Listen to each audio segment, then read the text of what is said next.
Hello students, so today we are going to start with another story, another chapter of class 11th. First we have already done from Hornbill, so today we are starting with the second chapter from Hornbill, class 11th. That is, we are not afraid to die if we can all be together. This is a travelogue, a travel description by Gordon Cook and Ellen East. Actually, Gordon Cook one day decided that he would take a world tour. He will go for a world tour, but not in any aeroplane or in any, we can say, train. Rather, he decided to have a journey in a ship. So, ship journey, water journey means journey full of dangers, but at the same time, journey with adventures. So this is about that adventurous journey. So let's start with the chapter. In July 1976, my wife Mary, son Jonathan. So these characters you are to learn by heart.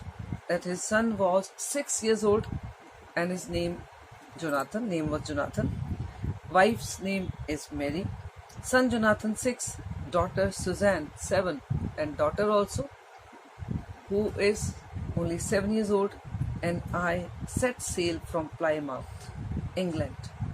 So they started their journey from Plymouth in England. He started journey along with his wife and 2 children to duplicate the round the world voyage made 200 years earlier by Captain James Cook. Actually, he might have read some book on James Cook also. He took this journey, sea voyage 200 years ago, and now he wanted to duplicate that journey. Means he wanted to have that kind of journey only. One thing you are to now learn, or maybe you already might be knowing, this is good if you already know. Actually, whenever we use the word journey means either by train or aeroplane, but whenever this is water journey, the word is voyage. Okay, so this you remember. So it means this is a voyage. For the longest time, Mary and I, a 37-year-old businessman, had dreamt of sailing in the wake of the famous explorer. Wake means to follow somebody. Okay, we have already read duplicate. He wanted to duplicate James Cook. Okay, so this famous explorer is James Cook. Suppose you get these lines for RTC, your question can be, what is this? Who is this famous explorer? So famous explorer is James Cook. And in the wake of means he wanted to duplicate the journey. He wanted to go for world tour, to go for this voyage, okay, the way James Cook had gone. Okay, and that's why he had dreamt of sailing in the wake of famous explorer. And for the past 16 years, we had spent all our leisure time honing our seafaring skills in British waters. It's not that one day he decided and the other day he started. It's not that he took just 1 week to, prepare for the journey. No. It took him 16 years. Means when he first time thought about sea journey, and then he actualized this journey. Okay, in between the time gap is of 16 years. Means he prepared everything for 16 years. And then only after 16 years only he was that much determined to go, or that much ready to go for the world tour. So honing our seafaring skill. Honing is actually improving the skill. Naturally, seafaring skill means you should know how to dive into the water, you should know how to swim, you should know how to wait, struggle in the water if you are fallen down in the water, if something happens to the boat or to the ship.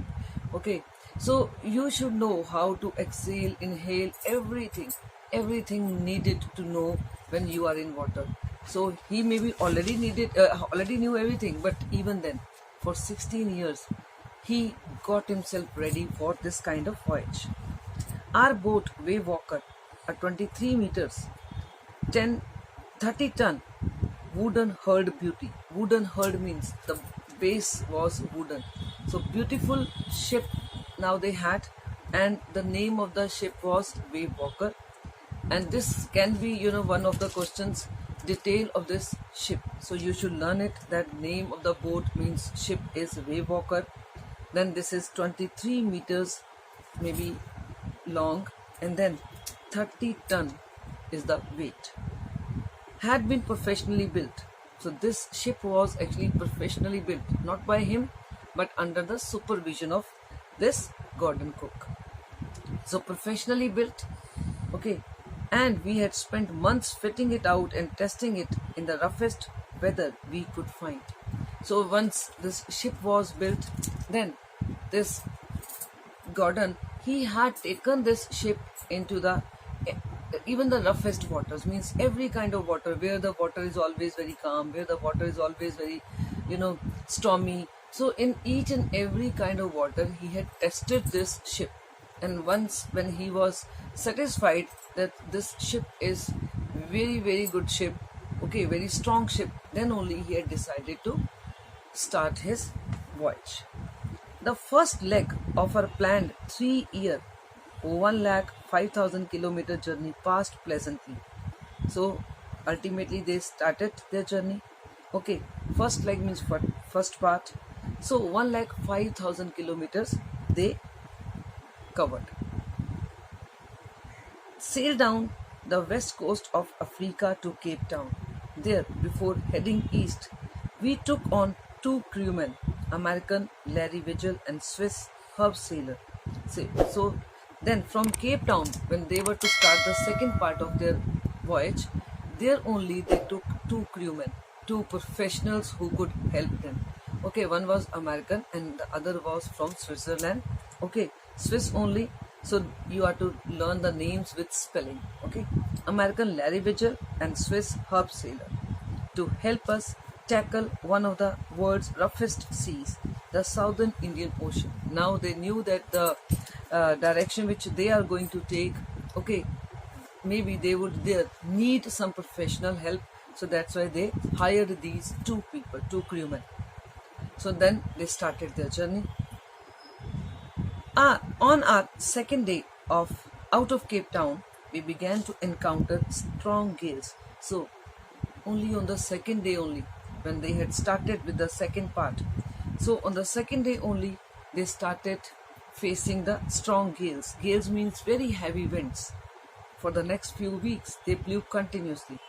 Gales did not worry me, but the size of the waves was alarming, up to 15 meters, as high as our main mast.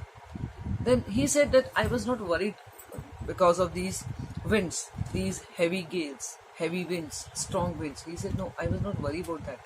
But because of these heavy winds, actually now, the size of the wave was sometimes very, very big. And it was alarming. It was dangerous. Okay. And sometimes the wave was very high. That high, the sizes, even to 15 meters high. Okay. That high, sometimes the waves were as high as our main mast. Now, mast is that we can say that upright structure, जो pole लगाया होता है. Okay. So it was sometime even equal to that.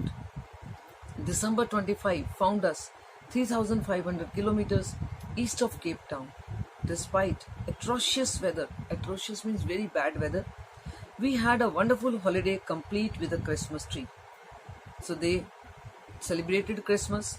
Okay, naturally in the ship only. The weather was at that time very bad, but even then they had their very beautiful Christmas, we can say, celebrations. New Year's Day saw no improvement in the weather. So New Year's actually would come after 6 days. But he said when we celebrated a new year, even that time also the weather was bad only. But we reasoned that it had to change soon, and it did change for the worse. And he said though even the next 6 years also the weather was same bad weather, but still we were thinking that very soon it will change. And he said yes, it did change, but not for the good, but for the worst. Means it became more and more dangerous. At dawn on January 2, they celebrated their New Year. Okay, but then at dawn, what is the dawn time? I think you all know. Okay, dawn time is early morning. At dawn on January 2, the waves were gigantic, means very big. We were sailing with only a small storm jib. Jib is, we can say, small sail which is attached with the pole. Okay, attached with the pole. So this is to give the direction or to control the wind. Okay, that way, or to give the direction to the boat according to the direction of the wind. So this is jib. And we're still making 8 knots. Now 8 knots, actually we can say this is a unit to measure the speed in the waters. As the ship rose to the top of each wave, we could see endless enormous seas rolling towards us. And the screaming of the wind and spray was painful to the ears. To slow the boat down, we dropped the storm jib and lashed a heavy mooring rope in a loop across the stern. Now stern is back part. Now what they did, now because the wind was very heavy, okay, it was continuous storm, so and because of that only the waves were very big. So what they did, first of all, what they did, they dropped the storm jib. Okay, that storm jib was there, that small sail was there, they dropped it, usko niche utar liya, they dropped it, and then double lashed everything. Okay, and then they lashed, first of all, heavy mooring rope. When lashed is lashed from front to the back. They lashed the whole ship with a rope, or we can say iron, we can say rope, or maybe nylon rope. So any kind of, we can say rope which is used to fasten the ship. Okay, so this is what they did. And after that, even then they thought that maybe they should do something else, something more. So what they did, then we double lashed everything, went through our life raft drill, attached lifelines, donned oilskins and life jackets, and waited. Now what they did, they double lashed everything just to control the speed of this ship because of the heavy winds and the storms. But still they were thinking that maybe anytime anything can happen. So what they did, they wore even their own life jackets. Now they were ready to face each and every kind of situation. So they wore their own life jackets also. Okay, and now they started waiting that what comes next. The first indication of impending disaster came at about 6 p.m. with an ominous silence. Ominous means which is very inauspicious, बहुत डराने वाली. Because from dawn time they had seen that yes, something can happen at any time, and now they double lashed everything. Okay, they dropped the, we can say that post also, but even then they were thinking something can happen. So ultimately what they did, they even themselves also, now they were ready maybe to jump into the water because now they were wearing life jackets. Okay, so throughout the day they were waiting. Now at 6 p.m. in the evening, very unauspicious silence they felt, that suddenly there was no storm, suddenly there was no wind, there was only silence, very sudden silence. The wind dropped and the sky immediately grew dark. Then came a growing roar, and an enormous cloud towered aft of the ship. Suddenly when they were silent, suddenly they noticed that there was darkness. Maybe big clouds came in the sky and there was darkness only, and suddenly they felt that from behind the ship there was darkness, maybe coming towards the front of the ship, coming towards them from behind. This is what they felt, that something was there above their head.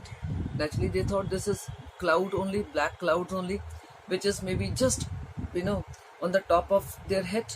Okay, this some cloud might have come. With horror I realized that it was not a cloud, but a wave like no other I had ever seen. But suddenly, what he realized, he saw that there was darkness in their ship also. Okay, he thought that maybe some cloud must be there just above their head. But then only he realized it was not a cloud, it was a very big wave, very high wave, this kind of wave. Okay, you might have seen in the movies only water in slow motion standing like this. Okay, so for a second maybe this big wave had come and it had given that shadow, which he thought actually that was shadow because of cloud, but it was the wave only. It appeared perfectly vertical and almost twice the height of the other waves. Other wave, the highest wave, he had already talked 15 meters. Maybe it was maybe twice of that, maybe near about 30 meters high wave it was. Okay, 30 meters high wave it was, and that's why this was big wave, and that's why it had given the shadow for a second. It was vertical, okay, wave.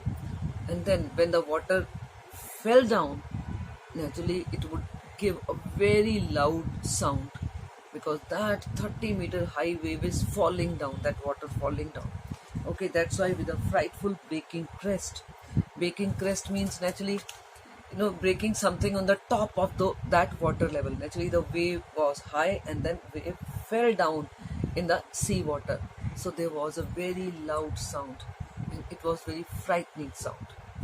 Okay, I think we should stop in this video here only. Okay, we will continue from here in the next video. I hope you are enjoying. And one thing, if you want to enjoy this chapter, keep your imagination very strong. You might have seen certain movies. Okay, so just think about those movies, and then maybe you will be able to understand it more clearly. Thank you.